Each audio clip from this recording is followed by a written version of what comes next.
Kumusta po kayo? Sana ay nasa mabuti kayong kalagayan. Ako naman, eto, nagre-recover na rin. Pero maganda ang assessment ng mga doktor, nothing serious, kailangan lang magpalakas ulit. Namayat na nga ako at sabaw lang ang binibigay sa akin ng ilang araw. Mabuti na yan at para akong nagdieta.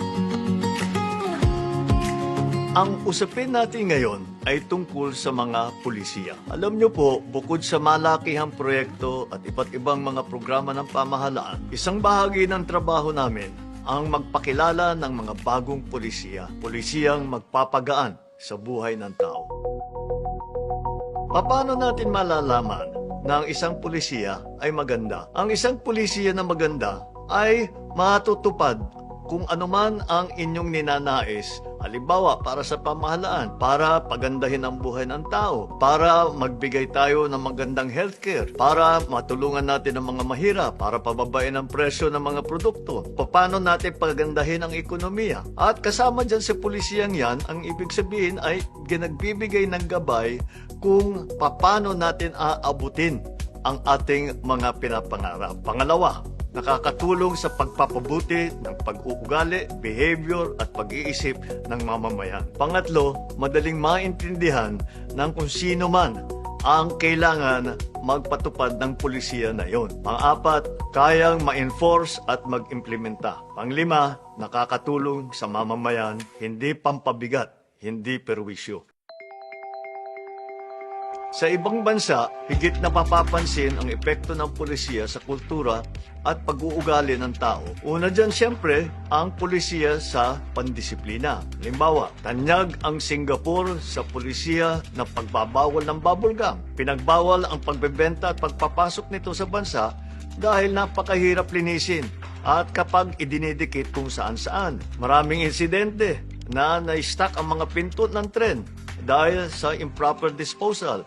Lumalaki ang cleaning cost, nade-delay ang biyahe. Kamakailan, naglabas na rin sila ng pulisiya na mga online scammer. Ay sinasabi, 6 hanggang 24 na palo ang aabutan ng mga mahuhuli na ginagawa ang labag sa pulisiyang nila. Sa Alemanya naman ay may mahigpit na pulisiya sa pagpapadaan sa mga ambulansya at iba pang emergency vehicle gaya ng fire truck. Naalala ko ito dahil may insidente tayong kamakailan kung saan hindi pinadaan kaagad yung bumbero kahit bumubusina na siya. Sa Japan naman ay higit ang paggalang sa pedestrian lane. Kaya naman kahit mga bata ay kumpiyansang tumatawid dahil safe na safe ito. Marami ring mga pulisya patungkol sa work-life balance at wellness. May mga bansa gaya ng Espanya na may local policy na ina-encourage na mag-siesta. Nagsasara ang mga tindahan pagka panahon na mag-lunch. Maraming bansa, gayang ng Pransya, ang implement na right to disconnect policy. Ibig sabihin, hindi mo kailangan sagutin ang tawag ng trabaho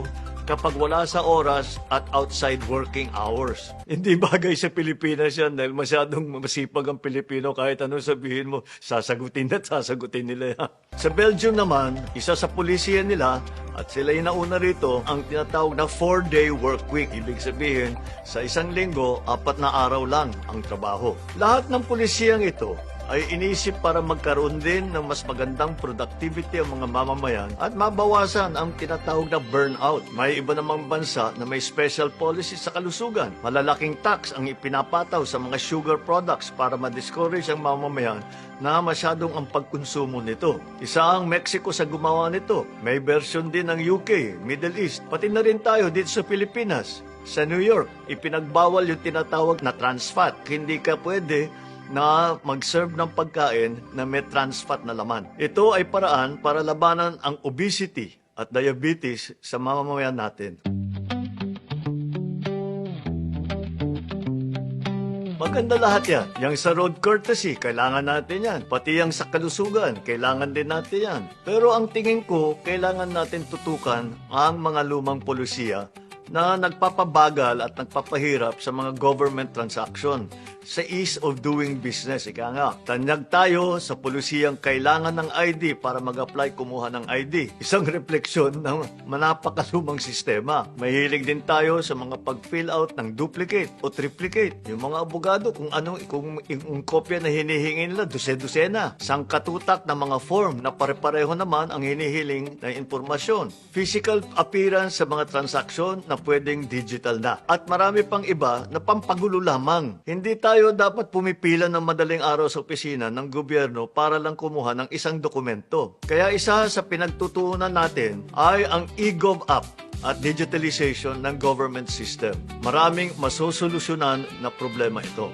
Halimbawa, sa LTO, wala nang confiscation ng physical ID. Recognized na digital license. Meron na tayong beep card sa MRT. 50% off for students at saka PWD. Kasi sila ang mas may kailangan ng suporta. Tapos libre pa buong pamilya pag linggo. Zero billing policy para maisama natin yung itinatawag na middle class. Free fast wifi sa lahat ng bus at saka tren. Habang naghihintay kayo, makasakay at least makapag-internet na mabilis.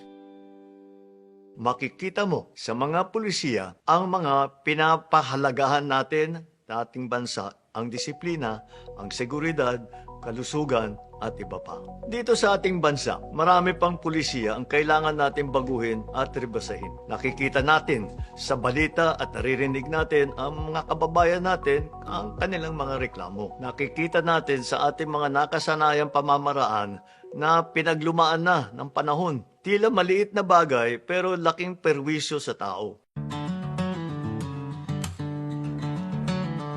Kailangan padaliin ang pamumuhay ng Pilipino dahil ang sistema ay kailangan nagdadala ng ginhawa sa tao, hindi sakit ng ulo. Kailangan din natin tandaan na matagumpay ang mga pulisiya sa ibang bansa dahil sa kooperasyon ng ating mga mamamayan. Na bagamat hindi popular sa simula ang isang pulisiya, kapag binigyan ng pagkakataon maimplementa ng tama, maganda naman ang resulta. At siyempre, tandaan natin na sa kabila ng pulisiyang inilalatag natin, ito dapat ang nagtutulak sa atin mga maging mas mabuting Pilipino. Ang mga pulisiya ay kultura na isinusulat bilang batas. Ipaalam ninyo sa amin sa comment section kung may mga mungkahi kayong pulisiya na makakatulong solusyonan ang marami nating problema. Aabangan namin ang mga suggestion ninyo.